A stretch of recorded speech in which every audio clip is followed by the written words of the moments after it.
प्यारे विद्यार्थियों, @Unique Plus 2.0 में आप सभी का स्वागत है। हम लोग क्लास 10th की साइंस पढ़ रहे थे, जिसमें हमारा चैप्टर था विद्युत इलेक्ट्रिसिटी, जिसका हमने क्या है एक एक्सरसाइज सॉल्व किया है न्यूमेरिकल का भी। आज हमने उन न्यूमेरिकलों को लिया है जो आपकी एनसीईआरटी की बुक के कवर में, यानी बीच बीच में, चैप्टर के बीच बीच में, जैसे मान लीजिए कोई थ्योरी हमने पढ़ी तो उस थ्योरी से रिलेटेड कुछ न्यूमेरिकल एक्सरसाइज के रूप में दिए रहते हैं। दो दो तीन तीन करके इकट्ठे होते हैं। हमने उनको अलग अलग करके श्रेणीबद्ध किया है और आज हम इन न्यूमेरिकलों को सॉल्व करेंगे, देखेंगे कि इसमें किस प्रकार के क्वेश्चन आते हैं, क्या वो हमारे लिए उपयोगी है या नहीं है, परीक्षा के पॉइंट ऑफ व्यू से भी, अगर हम कोई कंपटीशन में जा रहे हैं उसके पॉइंट ऑफ व्यू से भी, और अपनी जानकारी के पॉइंट ऑफ व्यू से भी देखने का प्रयास करेंगे। मीन्स क्वेश्चन एक होगा, लेकिन उसको सॉल्व करने के लिए हमें कई सारे पॉइंट ऑफ व्यू, यानी कि देखने का नजरिया मेरा कई सारा होना चाहिए। जब हम एक ही क्वेश्चन को कई नजरिए से देखेंगे तो किसी न किसी नजरिए से वो हमारे लिए उपयोग में आ ही जाएगा, क्योंकि जो हम पढ़ रहे हैं उसका हमें क्या करना चाहिए, अपने दैनिक जीवन में सर्वाधिक उपयोग करके पढ़ना चाहिए। तो जब हम कई सारा व्यू लेकर के आएंगे तो कहीं ना कहीं तो उपयोग हो ही जाएगा। ठीक है, केवल हमें इसलिए इन सवालों को नहीं पढ़ना है कि ये हमें 10th के यूपी बोर्ड के एग्जाम में ही काम आएंगे, उसमें तो काम आएंगे ही आएंगे। आगे चल करके जब हम 11th-12th पढ़ेंगे उसमें भी काम आएंगे, कोई कम्पिटेटिव एग्जाम देंगे उसमें भी काम आएंगे, हमारी जानकारी के लिए भी काम आएंगे। भविष्य में कदाचित हमसे कोई छोटा करके हमसे ये क्वेश्चन पूछेगा तो उसको भी हम डिस्क्राइब कर ले जाएंगे। क्वेश्चन दिया हुआ है, 1 नंबर पे लिखा हुआ है कि जब 1 ओम तथा 10⁶ ओम, उसके बाद में बी वाला दिया हुआ है 1 ओम, 103 ओम तथा 10⁶ ओम के प्रतिरोध पार्श्व क्रम में संयोजित किए जाते हैं, तो इनके तुल्य प्रतिरोध के संबंध में आप क्या निर्णय लेंगे। अब देख लीजिए, पहले एक एक क्वेश्चन को हम सॉल्व करने का प्रयास करेंगे। कैसे सॉल्व करेंगे ये भी देखते हुए चलना है। तो पहले नंबर पे हमसे कह रहा है कि हमारे पास R1 इक्वल टू दिया हुआ है 1 ओम, R1 इक्वल टू क्या दिया हुआ है 1 ओम दिया हुआ है, R2 इक्वल टू दिया हुआ है 10⁶ ओम, R2 इक्वल टू दिया हुआ है 10⁶ ओम दिया। ये दो चीजें दी हुई है। कह रहा है कि इनको किस क्रम में संयोजित करना है, पार्श्व क्रम। पार्श्व क्रम बोले तो इसी को हम लोग कहते हैं समांतर क्रम। इसी को कौन सा क्रम कहते हैं, समांतर क्रम भी कहते हैं। तो समांतर क्रम में हमें संयोजित करना है। चलो हम इसको समांतर क्रम में संयोजित कर लेते हैं। देखना क्या इसमें आपका आंसर क्या आएगा वो आपको देखना है। जब हम इस क्रम में करते हैं तो रिजल्टेंट जो हमको मिलता है 1/r इक्वल टू 1/r1 और प्लस में 1/r2 के फॉर्म में मिलता है। 1/r1 प्लस 1/r2 के फॉर्म में मिलता है। जब हम ऐसा करेंगे तो ध्यान से देखिएगा, ये हुआ क्या 1/r इज इक्वल टू 1/1 और प्लस 1/10⁻⁶। इसको हम ऐसा लिख सकते हैं 1/1 प्लस 1/1 2 3 4 5 6। अब आप ही बताइए, इतनी बड़ी संख्या से जब हम एक को डिवाइड करेंगे तो इस वाले नंबर की मैं बात करूं, किस नंबर की, इस वाले नंबर की अगर मैं अकेले में बात करूं तो ये वाला नंबर क्या मिलेगा हमको, ये वाला मिलेगा 0.00001। क्या मिलेगा 00005 टाइम 0 होगा, लास्ट में 1 होगा। इसको अगर हम एक के साथ में जोड़ते हैं, फिजिक्स की भाषा में ये जो नंबर है ये नंबर नगण्य कहलाएगा। तो एक के साथ में जोड़ेंगे कोई इफेक्ट नहीं पड़ेगा। एटलीस्ट हमको क्या मिलेगा 1/r इज इक्वल टू 1/1 मिल जाएगा। Means r is equal to 1 ohm मिल जाएगा। r इज इक्वल टू क्या मिलेगा 1 ओम मिल जाएगा। तो कहने का तात्पर्य था कि जब हमारे पास में दो प्रतिरोध ऐसे हो जाएं कि एक का मान बहुत छोटा हो, एक का मान क्या हो बहुत बड़ा हो, और एक का मान क्या हो बहुत छोटा हो, जैसे 10⁶ और यहाँ पे ये जो लिखा हुआ है 10⁶ और 1, दोनों के बीच में जमीन आसमान का अंतर है। ऐसे प्रतिरोधों को जब हम पार्श्व क्रम में संयोजित करेंगे तो हमें रिजल्ट के रूप में छोटा वाला प्रतिरोध ही मिल जाएगा। अब मान लीजिए आपको विश्वास नहीं हो रहा है, आपको विश्वास नहीं हो रहा है, तो हम इसका सेकंड वाला चेक कर लेते हैं। कौन वाला चेक कर लेते हैं, सेकंड वाला। सेकंड वाले में क्या दिया हुआ था, 3 प्रतिरोध थे। R1 बराबर था 1 ओम, R2 बराबर था 103 ओम, R3 बराबर कितना था 10⁶ ओम। ये जो 103 लिखा हुआ है मे बी क्वेश्चन एरर है, ये यहाँ पे होना चाहिए था 10⁻3। क्या होना चाहिए 10⁻3 होना चाहिए। क्वेश्चन एरर है, इसको सही कर लीजिएगा। तो 103 का यहाँ कोई औचित्य ही नहीं है। ठीक है,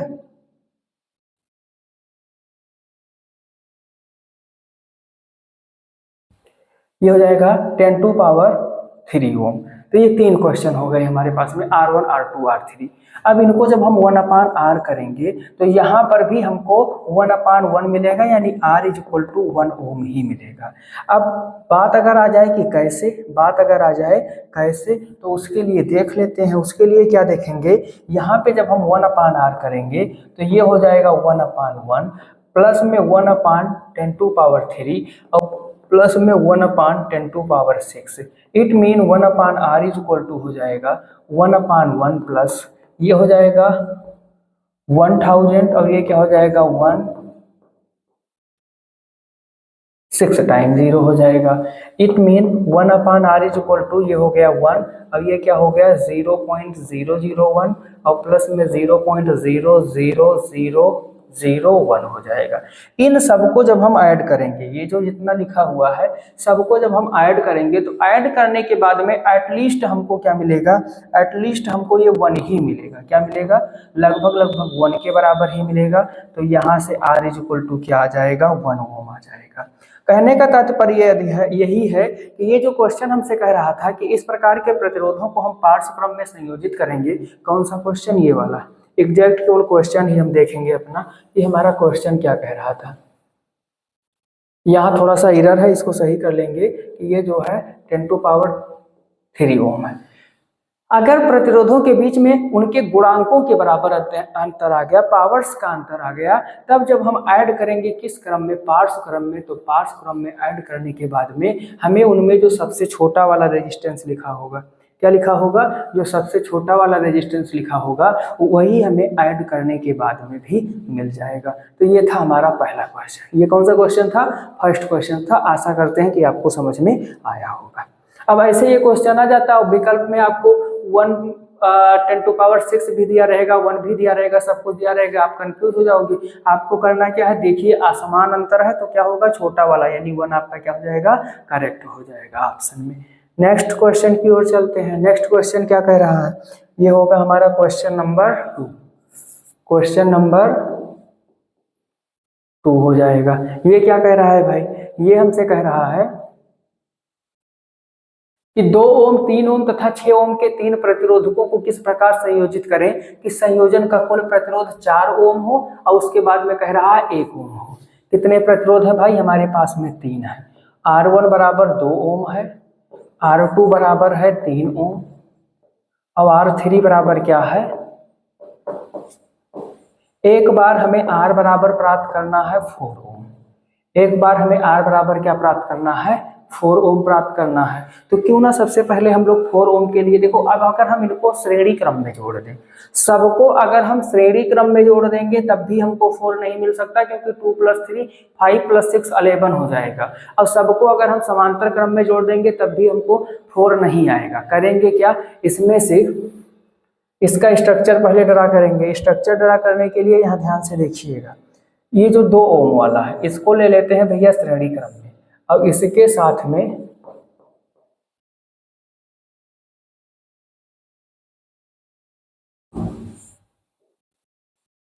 ये 3 ओम और 6 ओम वाले को, किसको, 3 और 6, यहाँ पे 2 ओम हो जाएगा, यहाँ पे हो जाएगा 3 ओम और ये क्या हो जाएगा 6 ओम।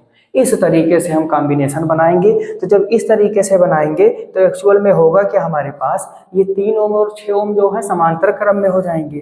तो 3 ओम व 6 ओम को समांतर क्रम में तथा इसके साथ 2 ओम को श्रेणी क्रम में जोड़ने पर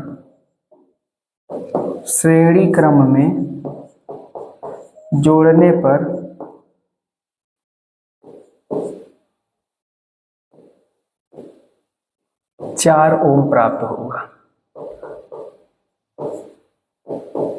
ये तो हो गया भैया आंसर। लेकिन अगर इसको कोई कह दे कि कैसे सिद्ध कीजिए, प्रदर्शित करिए। तो उसके लिए क्या करेंगे, जो जो लिखे हैं जैसे 2 ओम 3 ओम को जब हम श्रेणी क्रम समांतर क्रम में जोड़े, R डैश मान लिए 1/3 प्लस 1/6 हो गया, टोटल का एलसीएम हुआ 6। यहाँ पे क्या हो जाएगा 3 2 जा 6 और 1 6 जा 6 क्या हो गया 3/6 हो गया, 3 1 जा 3 3 2 जा 6 1/R dash is equal to क्या मिला 2 मिला, सॉरी 1/2 मिला, तो R dash is equal to क्या हो जाएगा 2 ओम हो जाएगा। कितना मिला भैया 2 ओम। अभी वाला 2 ओम इस 2 ओम के साथ में किस क्रम में है, श्रेणी क्रम में है। तो जब ये श्रेणी क्रम में होगा इसके लिए क्या हो जाएगा, ये देख लीजिए, तो R बराबर क्या हो जाएगा 2 + 2 हो जाएगा, बराबर कितना हो जाएगा 4 ओम। यही हमको लाना था, क्यों, क्योंकि हमसे यही तो कह रहा था कि यही लाना है, यही हम लोग ले आए। ठीक, तो इस तरीके से। अब दूसरी बार में क्या कह रहा है, इसी में एक क्वेश्चन और दिया हुआ है कि इन्हीं तीनों को यानी 2 3 6 को जोड़ करके हमें 1 ओम प्राप्त करना है।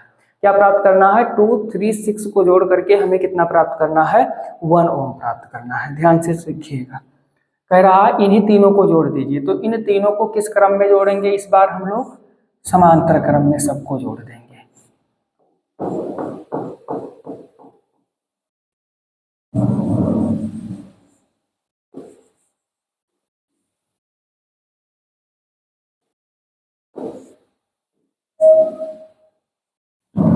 ये हो गया 2 ओम, ये हो गया 3 ओम, अब ये हो गया 6 ओम। सबको समांतर क्रम में जोड़ देंगे तो इनका जो रिजल्टेंट निकलेगा क्या निकलेगा 1/R is equal to 1/2 plus में 1/3 और प्लस में 1/6।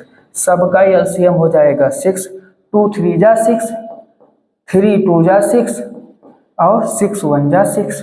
तो ऊपर भी 6 नीचे भी 6, ऊपर भी 6 नीचे भी 6, कट पिट के 1 1। और जब 1 1 हो जाएगा तो यहाँ से R इज इक्वल टू क्या मिल जाएगा 1 ओम मिल जाएगा। क्या मिल जाएगा 1 ओम। यानी कि अगर इन तीनों को हम पार्श्व क्रम में संयोजित कर देंगे तो ये जो हमारा क्वेश्चन लिखा हुआ था कह रहा था 1 ओम मिलना चाहिए, कितना मिलना चाहिए 1 ओम मिलना चाहिए, ये मिल जाएगा।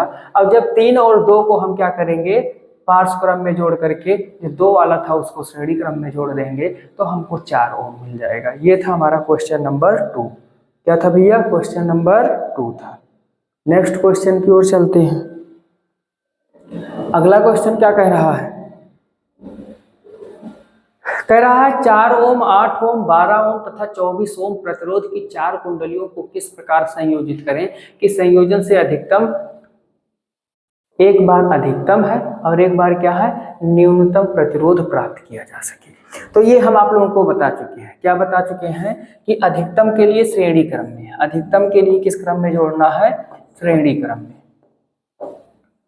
अधिकतम के लिए श्रेणी क्रम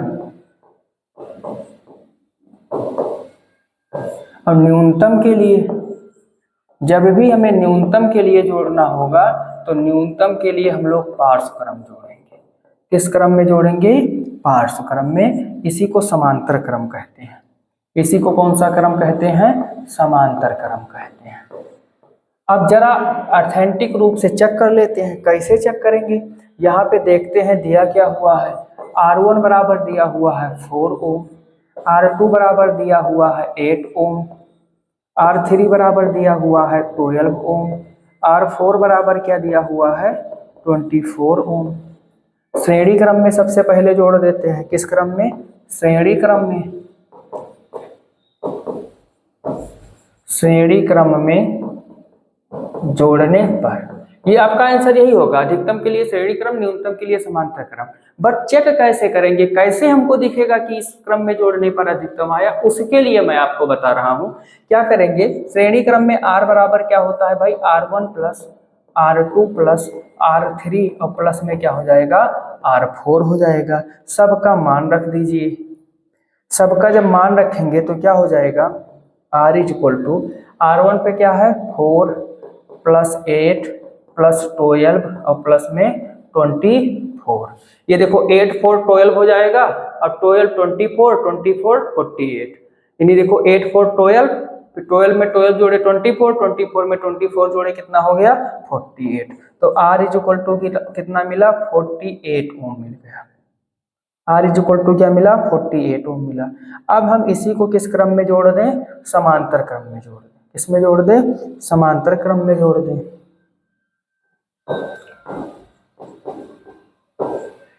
समांतर क्रम में जोड़ने पर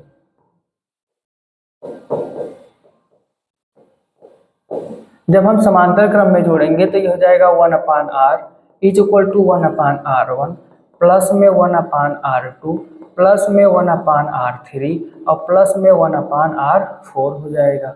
1/r is equal to 1/4 plus में 1/8 प्लस में 1/12 प्लस में 1/24। ये तो हमने सबका मान रख दिया। क्या रख दिया, सबका मान। देखो किसी का डिनोमिनेटर सेम नहीं है तो डिनोमिनेटर सेम करने के लिए 4, 8, 12, 24 का एलसीएम ले लेंगे। अब जो 4, 8, 12, 24 है ये क्या है, एक दूसरे में इनके बीच में संबंध स्थापित हो रहा है। तो यहाँ संबंध क्या होगा, एक दूसरे के 24 का ये सारे मल्टीपल लिखे हुए हैं तो ये एलसीएम भी क्या हो जाएगा 24। अब इसको 24 के इक्वल करेंगे तो 4 में किस संख्या से मल्टीप्लाई करें 24 हो जाए 6 होगा तो यहाँ पे हो जाएगा 6। 8 में किससे 3 तो यहाँ पे क्या हो जाएगा 3। 12 में किससे 2 से तो यहाँ हो जाएगा 2। 24 में किससे 1 से तो यहाँ पे हो जाएगा 1। अब इसको कर लीजिए भैया 6, 3, 9, 9, 2, 11, 11, 1, 12।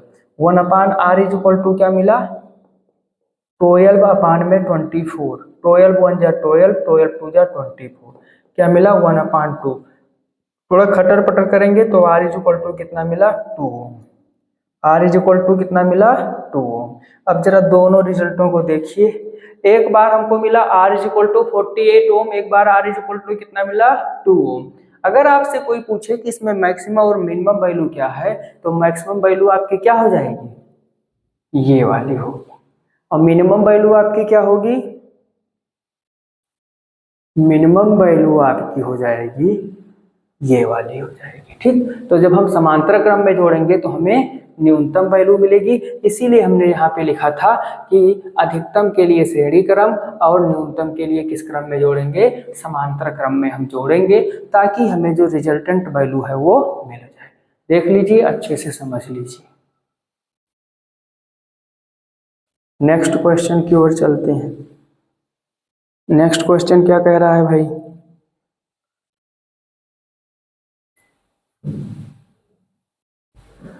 नेक्स्ट क्वेश्चन कह रहा है 1 घंटे में 50 वाट विभवांतर से 96,000 कूलम आवेश को स्थानांतरित करने में उत्पन्न उस पर, ये वाट नहीं भाई, यहाँ पे बी होना चाहिए, मिसप्रिंट है, थोड़ा सही कर लीजिए आप लोग। ये वाट नहीं होगा, बी होगा, क्या होगा, वोल्ट होगा। 50 वोल्ट विभवांतर, विभवांतर हमेशा वोल्ट में होता है, से 96,000 कूलम आवेश को स्थानांतरित करने में ऊष्मा परिकलित कीजिए। हमको यच निकालना है। क्या निकालना है, यच निकालना है। क्या क्या दिया हुआ है, तो B बराबर दिया हुआ है 50 वोल्ट। B बराबर क्या दिया हुआ है 50 वोल्ट। Q बराबर क्या दिया हुआ है 96,000 कूलम दिया हुआ है। हमको यच निकालना है। क्या निकालना है, यच। अब याद कीजिएगा यच का हम लोगों ने कितना सारा फार्मूला पढ़ा था, यच का हम लोगों ने कितना सारा फार्मूला पढ़ा था। तो सबसे पहला फार्मूला हमको यच इज इक्वल टू मिलेगा बी क्यू अपान 4.2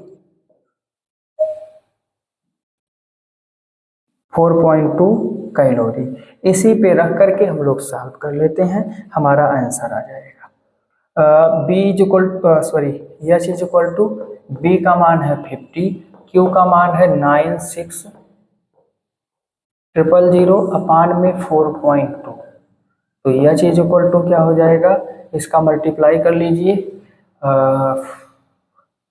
पीछे 40 हो जाएगा, 5 6 जा 30, एक 0 और आ जाएगा, कैरी आया 3, 5 9 जा कितना होता है 45, 45 में 3 ऐड करेंगे कितना हो जाएगा 48 अपान में 4.2 कैलोरी। 4.2 और 4.8 लगभग इक्वल ही है। इसको हम ऐसा लिख सकते हैं, H is equal to 4800 upon 4.2। अब इस 10 to power 3 CAL, 10 to power 3 को के लिखा जाता है किलो, क्या लिखा जाएगा किलो। तो इस तरीके से आपका आंसर आ जाएगा H इज इक्वल टू 4800 अपान में 4.2 KCl। KCAL होगा, KCAL किलो कैलोरी, क्या हो जाएगा, किलो कैलोरी हो जाएगा। इसको डिवाइड कर दीजिए तो ये यहाँ से इसको हटाएंगे भैया, ये हो जाएगा एक जीरो और H is equal to 42 KCl।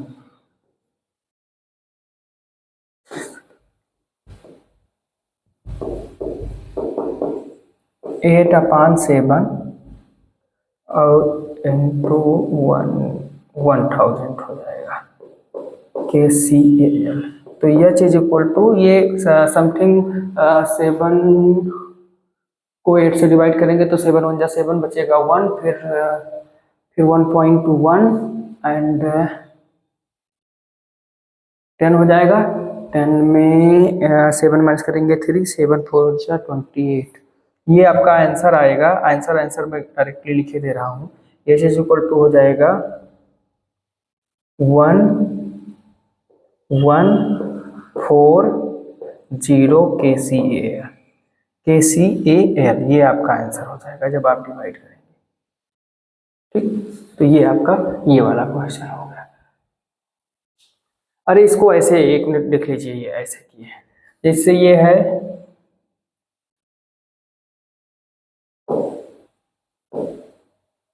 8000 है और बटे हमने क्या किया 7 से, तो 7 1 जा 7 माइनस किए 1 बचा 10 हो गया। 7 1 जा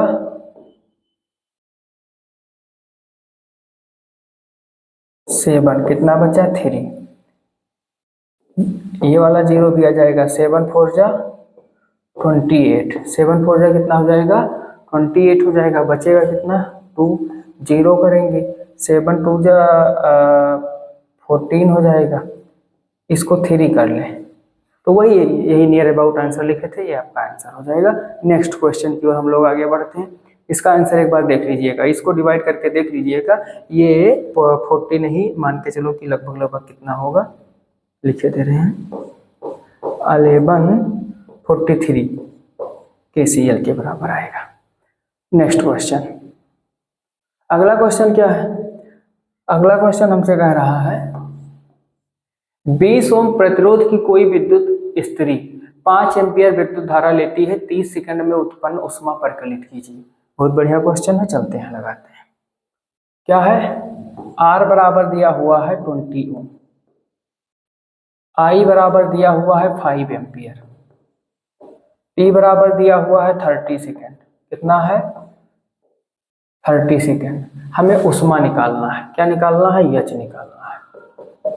कैसे निकालेंगे, तो H को हम लोग अब जूल में निकालेंगे। जूल में निकालेंगे तो 4.2 वाला जो भाग देने वाला सिस्टम है वो नहीं करना होगा, बाद में मन करेगा तो कर लिया जाएगा। तो H इज इक्वल टू क्या हो जाएगा I स्क्वायर RT। क्या हो जाएगा I स्क्वायर RT हो जाएगा,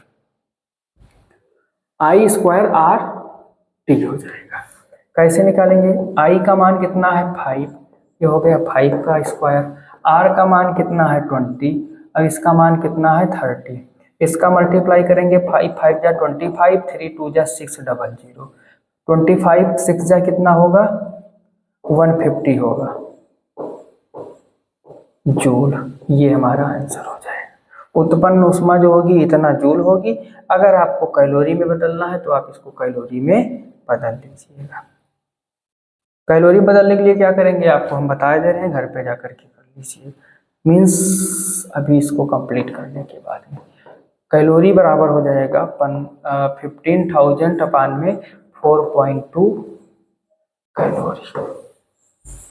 जो आपको बेटर लगेगा उसी हिसाब से कर लीजिएगा। तो ये था नेक्स्ट क्वेश्चन। इसके बाद में अगला क्वेश्चन देखते हैं, वो क्या कह रहा है।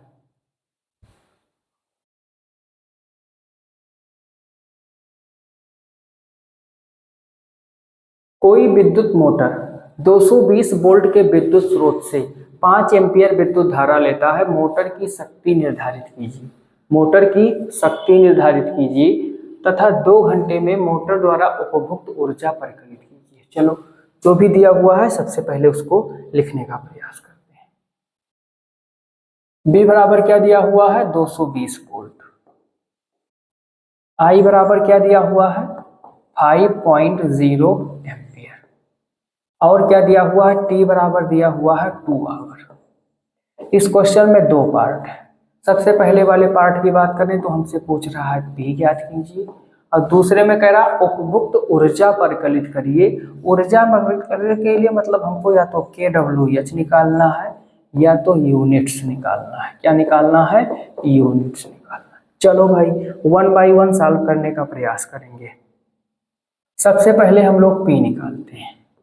क्या निकालेंगे पी के लिए भी हम लोगों ने कई सारा फार्मूला पढ़ा है, लेकिन अब फार्मूला बहुत पढ़े हो, फार्मूला क्या हो बहुत पढ़े हो, लेकिन जो यहाँ दिया होगा उसी का तो उपयोग करेंगे। तो सबसे पहले जो हमारे बोर्ड पर रहे हमारी नज़र उस पर होनी चाहिए।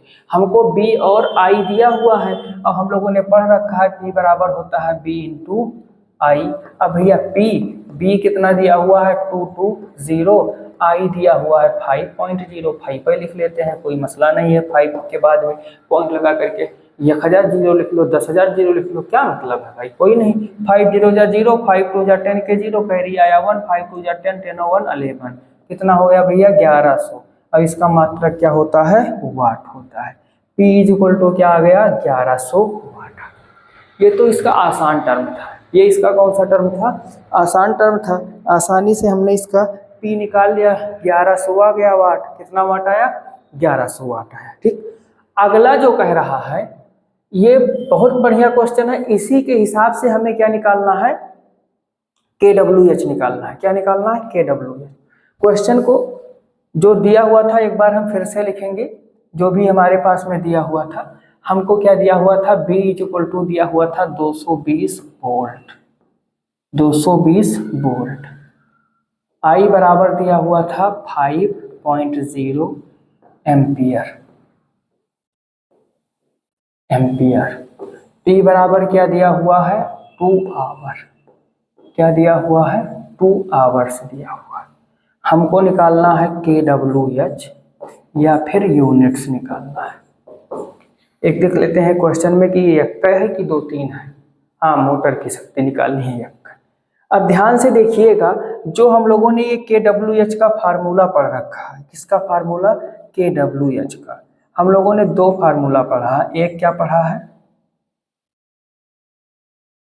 एक पढ़े हैं हम लोग वाट इंटू आवर इंटू डे अपान में 1000। एक तो ये पढ़े हैं, एक क्या पढ़े हैं kWh के लिए भैया, एक पढ़े हैं kWh के लिए वोल्ट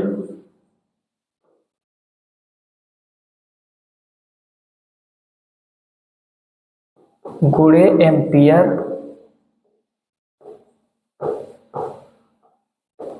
गुणे वोल्ट गुणे एम्पियर गुणे आवर गुणे डे अब बटे में 1000। तो अब यहाँ देखो वाट तो दिया नहीं हुआ है, क्वेश्चन में वाट दिया नहीं हुआ है। हम वाट लगा सकते थे क्योंकि अभी हमने वाट लगा लिया है। सॉरी, ये वाट लगाने वाली वो बात नहीं है जिसके द्वारा किसी का नुकसान नहीं किया जाए। वाट का मतलब शक्ति, वाट यहाँ पे हम निकाल चुके हैं तो हम लोग इसका यूज कर सकते थे, लेकिन हम इसी बेसिक फार्मूले से निकालेंगे। हम क्या करेंगे इसी वाले फार्मूले को यूज कर लेंगे, kWh हमारा निकल जाएगा। कैसे निकलेगा, बोल्ट कितना दिया हुआ है 220 है। बोल्ट कितना दिया हुआ है भाई, बोल्ट बोले तो विभवांतर। एम्पियर कितना दिया हुआ है 5, आवर कितना दिया हुआ है 2, डे कितना दिया हुआ है कुछ नहीं तो 1 लिख देंगे, जो कुछ नहीं होगा उसका 1 करेंगे और अपान में क्या कर देंगे 1000 कर देंगे। चलो मल्टीप्लाई कर ले तो ये हो गया 5 2 जा 10, 5 2 जा क्या हो गया 10 हो गया। और बटे में कितना हो गया, एक जीरो से ये जीरो, इस वाले जीरो से ये जीरो।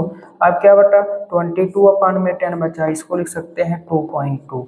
तो kWh कितना निकला 2.2 निकला। कितना निकला 2.2 निकला। एक ये हो गया। अब यहीं पे आंसर नहीं होगा, या तो आप इस क्वेश्चन के आंसर में लिख लिए कि उपयुक्त ऊर्जा का परिकलन पूछ रहा था कि कितनी ऊर्जा खर्च हुई, तो सिंस 1 kWh इज इक्वल होता है, ये जो होता है भाई 3.6 इंटू 10⁻6 जूल के इक्वल होता है, और हमें यही निकालना है। हमको कितना मिला है, हमको मिला है 2.2 जूल kWh। कितना मिला है, 2.2 kWh मिला है।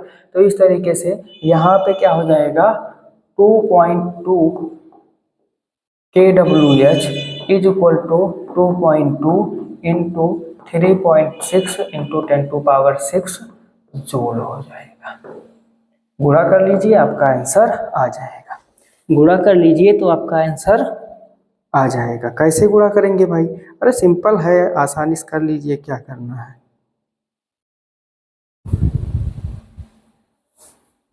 जब इसको आप मल्टीप्लाई करेंगे तो ये नियर अबाउट आएगा 7.92 इंटू 10⁻6 जूल। तो उपभोक्त ऊर्जा जो निकली ओवरऑल वो कितनी निकल आई, इतनी निकल आई। ठीक, तो ये था एनसीईआरटी की वह सवाल जो किताब चैप्टर के बीच में दिए हुए थे। अच्छे सवाल थे, बढ़िया सवाल थे, कॉन्सेप्ट क्लियर करने वाले सवाल थे, हमने आपको सॉल्व कराया। इसमें अगर कोई चीज़ आपको समझ में नहीं आती है तो आप बेहिचक कमेंट करके पूछ सकते हैं कि हाँ सर ये चीज़ें हमको समझ में नहीं आई। आज की क्लास में इतना ही, अगले चैप्टर में फिर आपसे मिलेंगे।